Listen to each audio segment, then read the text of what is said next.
Okay, and here we are starting a whole new location. This is the park location, and this is the part where Rachel and Jake meet for the first time in a kind of social situation, rather than just at her workplace. And here comes Jake, and he kind of sits down over there. She notices him. She makes up her mind whether she's going to go talk to him or not, and she does. She gets up. We switch to the reverse angle of her walking over, and she makes the initial contact, and he looks up, and he's, very, very shy person by nature, and, he kind of responds to her, but doesn't really give her anything to go by, and so eventually she just kind of says, okay, great, and I'll see you later. And, they just kind of have an exchange of looks there, and she walks out of frame. And the first thing we're going to talk about is white balancing. On this shot, you'll notice that everything here looks kind of nice and golden. That is not proper white balance. This is kind of a modified white balance that we did with the warm cards that we showed you guys before over on the restaurant scene. And what we did is we did a white balance at about a warm half for this, and that kind of creates that golden kind of feel to it. You'll notice that on his left shoulder, those highlights that are from the sun are supposed to be white, but they're not. They're actually golden, kind of yellow. And here we're going to switch very slowly to the proper white balance that you're supposed to have for the scene. And you can see the grass is changing color, and his shirt and everything is changing color. It's becoming a lot more bluish and neutral. The reason we did not go with the neutral standard white balance is because to us as filmmakers, we wanted to go with the perceptual feel of what we feel is the right white balance for the scene, and not what the camera or engineering dictates to be the correct white balance for a scene. We wanted it to look nice rather than look right. So here's what we went with. We went with this golden kind of warm tone to it.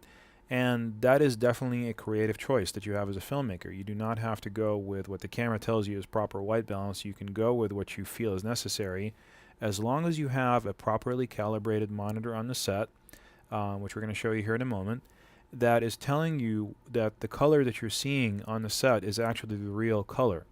And you've learned in another DVD how to calibrate a monitor, and so you're going to use that calibrated monitor to see exactly what your camera is giving you and what's providing you at that point. And if you have that, then you can make creative choices on the set. And if you don't, then you can't. It's better to just shoot neutral and change the colors in post.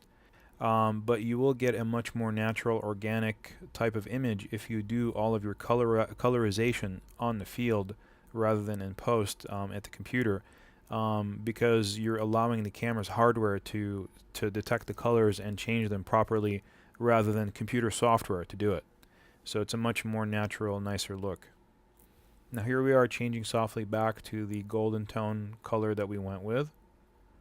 And here's our DP going into our hooded, the major large car hood that we had for this monitor, so that we can see the monitor's results inside of a vehicle or inside of a hood that's isolated from the sunlight. And the best way to do that was inside of the car, and it was actually a very nice response and a very clean response. And we powered the monitor using the vehicle's battery, as you can see with that cable. It's just a 12-volt DC output on the car power, and the monitor takes a 12-volt DC input, so we converted and used it. Here are the actors rehearsing for their shot. As you can see, they're just, they're relaxed. They've got their script with them. Here's Jake kind of in his final position where he's going to end up. And as you can see, Rachel's coming over to see him there. She's kind of blocking out her path as figure out how many steps it's going to take to get her where she's going. We can see the start frame, and we can see her middle frame, and then where she's going to end up. You can see the major difference between just some behind the scenes type shots with the camera and the actual shots of from the main camera that we eventually ended up taking. They look much, much nicer. I mean, that's what happens when you sculpt a frame. This is our table that we were using for all of our preparation, and you can see the camera there sitting on the tripod, has the shotgun microphone. Probably the most important part of operating an independent capacity is to make sure that you always feed your crew all the time, and make sure that they're happy with their food. And here's our DP making some covers, wind covers for the lavalier microphones, and you can see that he's leaving a little bit of an edge up in the top to prevent wind from actually getting into the lavalier microphone. And this is something also we've showed you on another DVD how to make, but you just use standard moleskins, which you can buy from any pharmacy to make those, and then you put two of them together, and then you can attach them into the person's chest. They go right on the skin, and then you take the plug it into the transmitter, screw it in, and pop the transmitter into the pocket or into their belt, wherever it's going to be snug, and make sure the antenna sticks out. And here we're going to go ahead and take a measurement from the camera and over to one of the actors, and that's going over to Rachel right there, and we're going to take a measurement to her. That way we know where our position A is going to be for the camera, and that way we know eventually when we go to position B, which is where Jake's going to be, we can take a rack focus with her as she walks over to him and make sure that we're always on the spot without having to visually judge where the focus is. We know it numerically to be true. And here's the shot that we did as a rehearsal, but it's also kind of like a bad shot to show how easily you can, kind of screw up a shot, where first of all, the white balance is all wrong. Instead of this kind of white balance, you have that bad white balance that we talked about, which is neutral. It just doesn't feel right. It doesn't feel warm. It looks like video, actually. And you can't see Jake. There's no way you can see him because he's going to be too far off to the right. So the perspective is all wrong. And the framing is bad. She's kind of all the way up to the left side of the frame. You can see like an orange cone in the background. There's Jake over there. You can't see him in a part of the same frame, so you can't visually unite the two actors together. She has to look over, and the audience is wondering, well, what's she looking over to? Whereas in this frame, he sits into the frame, and when she looks over, it kind of feels natural for her to look over and respond to him being there. And so here, when she looks over, it just doesn't look right, what's she looking over at? And then she gets up, and she starts walking, and the camera beats her to the right. I mean, she's totally out of frame. And then we're gonna see her. The camera makes an adjustment to the right there, and it's just a bad frame. All the cars being there, the framing is off. So this is our very first take. She was holding the camera to her face a little bit too long, and also she looked like she was miserable, kind of being there.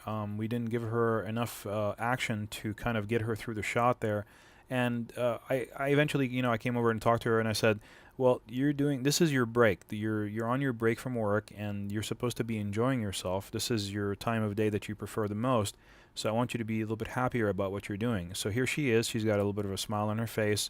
She's more relaxed. She's holding the camera less to her face and allowing us to see her more. Don't forget, you don't want to allow the audience to be broken away from the actor's face and eyes for more than a second or so.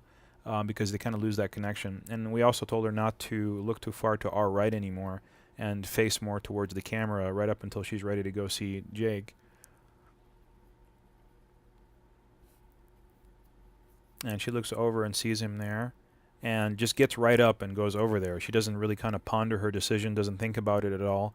So on the next shot, she starts off and she's very pleasant. She takes brief shots, looks at them on the LCD display, even though the camera's not really working at that point, and takes only a couple of shots, and she looks over and sees Jake there. She thinks about her decision. She smiles a little bit, thinks about what she's going to do, and then she gets up and goes over there. So it was kind of a little bit more of a realistic interpretation of a woman in a situation like that thinking about whether she's going to go over and talk to this guy or not. It didn't feel like, well, okay, the actress was told to just get up and just go over there as quickly as possible, and then so she did. And here she is again, and she looks over, sees him, thinks about it. There's a little bit better action there. It's more genuine. She gets up, and she goes over and talks to him. This is a whole nother take. And here's one more. This is kind of better overall action. You'll see that she tightened up her beats a little bit, and she's more thinking about other things outside of just her pictures that she's taking. And here comes Jake right there. She looks over, thinks about her decision, mulls it over, and says, okay, well, I'll go over talk to this guy. And then she doesn't block Jake this time as with the other takes from before, as she's walking over, blocks him just a little bit towards the end, but not at the beginning. So here's another one where we told her to take a deeper left-hand turn as she goes over there, and so she doesn't block him at all now. And that's, just kind of like a modification for her action, and she followed it very well. And here's the for the reverse angle that we shot when she's coming over, you'll notice that the camera has switched sides over to the other side behind Jake now, and we have a reflector on her to filter the light from the sun, which was actually a little bit too harsh on her at this point because it was a setting sun, which is a very hard light source. So here are the distances.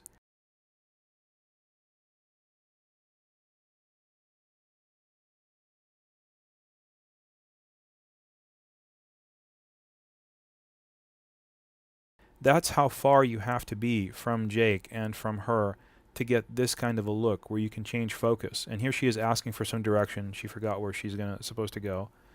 And here we go with a take one on the reverse angle. Jake sits down, she looks over, and she gets up, and we tilt up with her. And we start to change the focus with her as she walks over, and that's why we did the distance measurements, because she traverses a lot of distance really fast. And it took us a couple of takes to get that right, but look at the distance. I mean, that's a lot. You have to really space out your actors really far away, as you can see with this distance measurement here, in order to get these types of shots. You can't be right behind Jake and get that kind of a shot. He'll just be too large in the frame. You have to be equidistant just about behind him to get this kind of a shot. Okay, so let's talk about eye lines. The eye line is this magical line. It's drawn between two people or three people who are talking to each other that the camera has to stay on one side of in order for you to have proper cutting in post. So if we start with a wide shot being on person A's right shoulder and person B's left shoulder, that means that when we go to a close-up on person B, we have to stay over person A's right shoulder. When we go to a close-up on person A, we have to stay on person B's left shoulder. So we're always on the same side as the wide shot. Now, it doesn't matter which side you pick for the wide shot, but once you pick a side for the wide shot, all the close-ups have to match that side. Just stay on the same side as the wide shot no matter which one you end up picking at first. If we take the wide shot again from the bottom, which means from person A's right shoulder and person B's left shoulder, and then we cross over to person A's left shoulder to take a close-up on person B, that means we've crossed that magical eye line that's in between these two people. And then we go over to person B's right shoulder to take a close-up of person A. Again, we've crossed over the eye line. You can't do that because the shots will not cut in post. So we're going to put up these diagrams for the next few minutes when we're talking about this one scene again, and watch how it correlates to the action between Jake and Rachel as they're having this conversation in the park. And when we're talking about eye lines, it's going to be the only time in this entire video series where we're talking about left shoulder being her left shoulder in real life and his left shoulder being his left shoulder in real life, as opposed to just what it appears on the frame, because otherwise it gets way too confusing. So think of this as being reality. When you see it in the frame, his left shoulder means his left shoulder in reality, her right shoulder means her right shoulder in reality. So we've established a wide shot as being over her right shoulder and over his left shoulder. So subsequently, any close-ups that we want have to follow those rules. So if we want a close-up of him, it has to be over her right shoulder. If we want a close-up of her, it has to be over his left shoulder.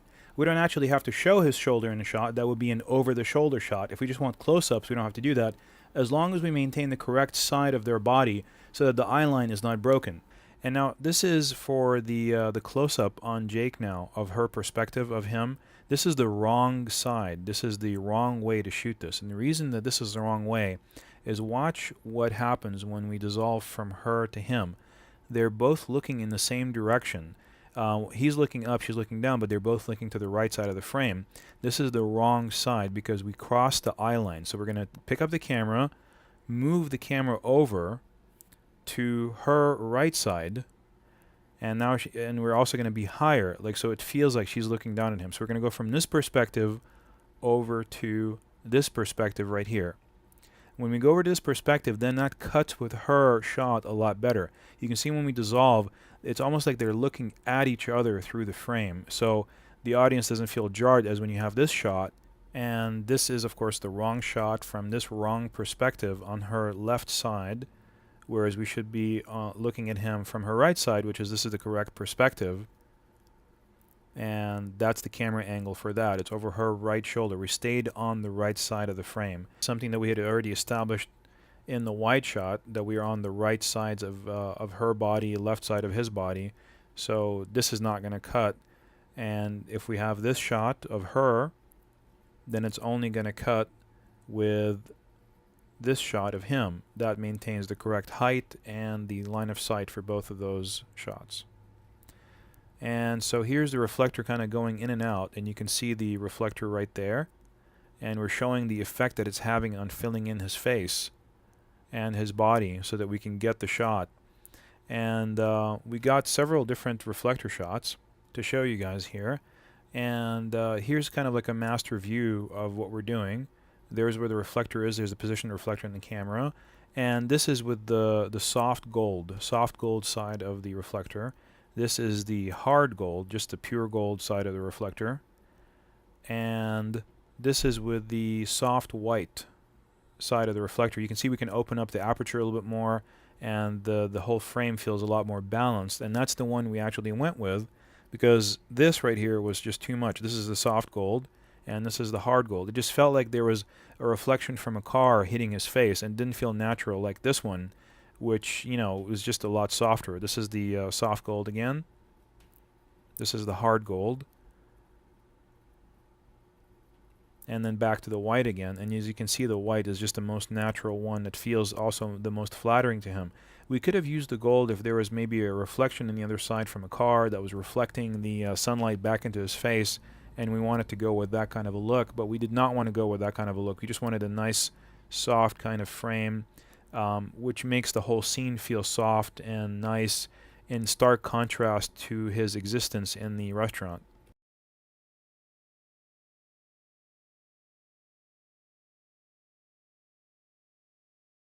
Okay, and moving on to the next scene at the park over here.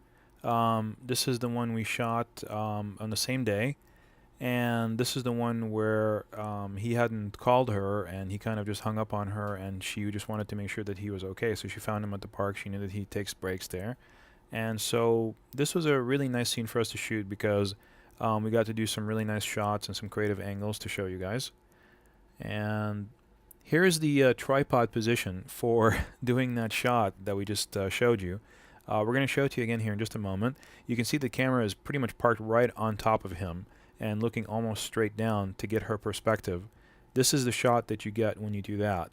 It feels natural when you're watching it. It feels like this is, you know, a good over her shoulder, favoring him. Now, if you switch to this angle right here, which is more further away from him, kind of pulled back a little bit lower, the camera's a little bit lower, then you get this perspective. It's not quite as high and as kind of forced as the other perspective. It's more natural of a two-shot. This was the original perspective that was right above him, and that's the image that gets you. So again, we've picked the right shoulder for her and the left shoulder for him to do the scene. You don't have to do that. You can do the other side, but if you wanted to, you could do this side. It doesn't matter as long as you stick to the same side for the rest of the close-ups. So if we were to take a close-up directly from where the camera is located right now for the wide shot, this is what her close-up would look like. If we were to take a close-up of him, this is what his close-up would look like. They don't look very flattering, do they? Now that's why we have to switch to different angles to get close-ups, because we want to get angles and frames that are more flattering for the people, and also because it allows it to cut better with the wide shot when we're changing the camera height, angle, and framing when we go to each one of the close-ups. If we were to go to a close-up directly from the wide shot perspective, any small movement in her body or his body is going to be extremely noticeable when you're cutting back and forth from the wide shot to the close-ups. So when you change the perspective and go to a whole different perspective to get the close-ups, it allows you a lot more room to have her arm in a slightly different place, his arm in a slightly different place, him looking slightly off to the left or to the right, and it won't be as noticeable as if you cut directly from the wide shot. So that's the best way to avoid jump cuts in action, is to go to a different perspective. And here we're going to show you what the reflector is doing, and here it is the reflector kind of coming in and out and showing you where it's actually lighting. This is the hard gold side of the reflector, and here it is out of the frame and not working. And here it is coming back in. You can see the effect on his face. So you can see that on the left side of his face there. I mean, it's really obvious, the effect of that reflector. It just kind of brings up the exposure of the face a little bit more, and also adds a little bit more of a golden tone to her coat as well. So this is her close-up.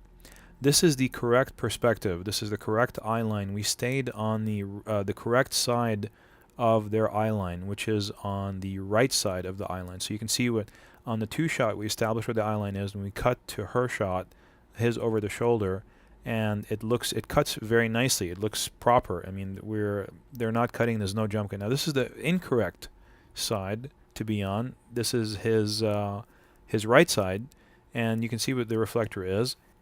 And here the actress is asking me, Rachel is asking me if she's slouching, which I've been telling her that she's been slouching too much. It doesn't look good. You can see the shadow on her face from the reflector. If you use the reflector incorrectly, you're going to end up casting a shadow like that, which we did not. But just to kind of show you that you have to be careful. So here he rises up into the frame, and you can see that we're on the incorrect eye line of him. And this is the correct eye line because this cuts with that. We're on the same side of their bodies, on her right, his left. This is the correct cut, the correct eye line. This is the correct two-shot. This is the incorrect two-shot. You can see that their sides have switched. It doesn't look right, She used to be on the left side, and now she's on the right side. And this is the correct one. You can see when you dissolve it that they're on the correct sides. Here is the incorrect one. You can see when you dissolve, she switches to the right side of the frame, and that is an incorrect cut. That makes a jump cut. Generally, if you want to shoot properly, you want to stay on the correct line of sight.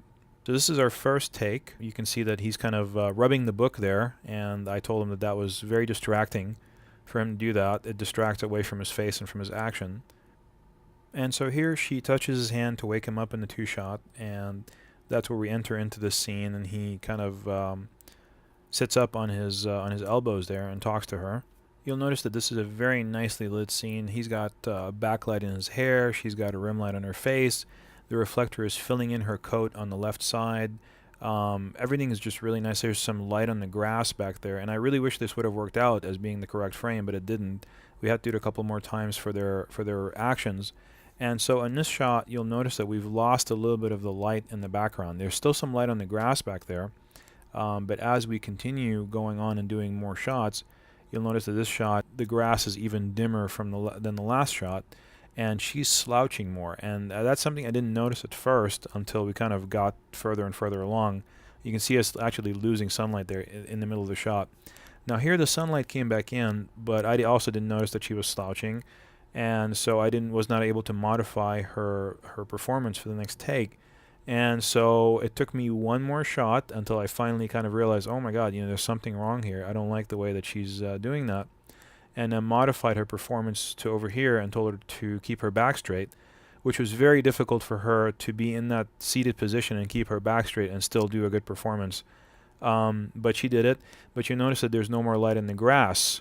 Here it is when she was slouching. There was a lot of light back in the grass, and when you switch over to the shot when she's got her back straight, you'll notice that there's no more light in the grass, even though her posture is a lot nicer. So you have to make a decision. I mean, when you get to the post-production, which one are you going to use? Are you going to use the one where she's got her back straight and she looks great and she's doing a good performance, or are you going to take the one where the grass was lit properly and the background is a little bit nicer? It's just a difficult decision. Here's a shot, and here's a shot with her slouching with the grass lit again, and here she is with her posture that's straight.